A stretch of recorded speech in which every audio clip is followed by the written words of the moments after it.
Ito guys, yung panel beam around 150 meters. Ready na sa pagko-concrete.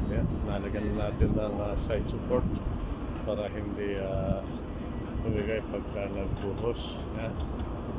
So, nag-inda na lang tayo ng konkreto guys. 100 meters ito. 150 meters.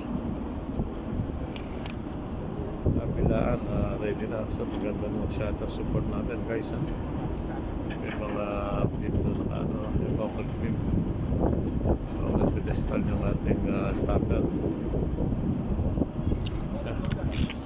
Ayun mga isolation pipe naka-embed na yan.